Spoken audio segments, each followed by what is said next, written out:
Maoist రహిత భారత్గా మార్చేందుకు కేంద్రం అడుగు దూరంలో ఉంది. ఇందులో భాగంగా పలువురు మావోయిస్టులు ఏపీ డీజీపీ ముందు లొంగిపోయారు. మావోయిస్టు కేంద్ర కమిటీ సభ్యులు చెల్లూరి నారాయణరావుతో పాటు మరికొందరు మావోయిస్టులు ఆయుధాలను సరెండర్ చేశారు. లొంగిపోయిన మావోయిస్టులు ఆంధ్ర ఒడిశా బార్డర్కు చెందిన స్పెషల్ జోనల్ కమిటీ సభ్యులుగా తేల్చారు. అటు మావోయిస్టు పార్టీ కీలక నాయకుల్లో చాలా వరకు ఇప్పటికే తెలంగాణ పోలీసుల ముందు లొంగిపోయారు. దీంతో శ్రీకాకుళంకు చెందిన నారాయణరావు ఏపీ పోలీసులతో టచ్లోకి వెళ్లి లొంగిపోయారు. Senior Maoist leader Challuri Narayana Rao alias Suresh, Central Committee member, Tarvata Secretary Andhra Odisha Border Special Zonal Committee. ఈయన దాదాపు ఒక 36 years నుంచి ఈ మూవ్మెంట్లో ఉన్నారు. ఇప్పుడు ఈరోజు వచ్చి మన ముందు ఉన్నారు. ఇట్లాగా మిగతా కార్డర్స్ కర్టం లచ్చు ఈయన DCM ర్యాంక్, ఈయన చాలా ఇంపార్టెంట్ కార్డర్, ఇది కూడా మన ముందు ఉన్నారు.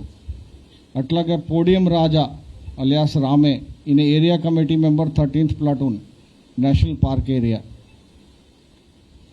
ఇంకొక కర్టం ఆద్మే అలియాస్ నంగి, ఈయన మెడికల్ టీమ్ మెంబర్ PLJ బటాలియన్లో ఉన్నారు. 106 మెంబర్స్ కార్డర్స్, అండర్ గ్రౌండ్ కార్డర్స్ వాళ్ళు సరెండర్ అయినారు, including 1 CCM, 2 south zone south zonal committee members.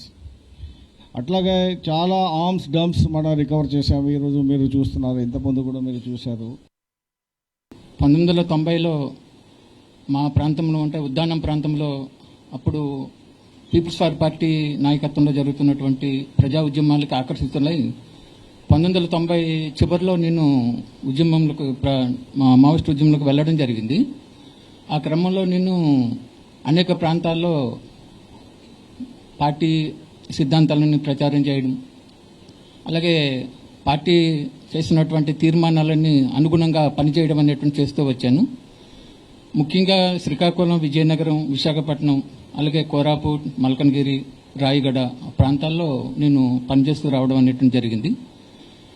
ఈ క్రమంలో అనేక సమస్యలు వచ్చినప్పుడు కూడా వాటిని పరిష్కరించుకుంటూ ముందుకు వెళ్ళడం జరిగింది. అయితే ఇప్పుడు పరిస్థితులు చాలా మారాయి.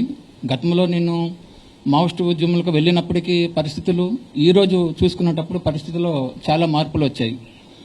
ముఖ్యంగా అటవీ ప్రాంతంలో కూడా ఈ అనేక మార్పులు అనేటువంటిది జరుగుతూ వచ్చింది. బయట సమాజంలో ఎలాగైతే మార్పులు చోటు చేసుకుంటూ వచ్చాయో మేము పనిచేస్తున్నటువంటి అటవీ ప్రాంతంలో, ఆదివాసీ ప్రాంతంలో కూడా అనేక మార్పులు చేర్పులు జరుగుతూ వచ్చాయి.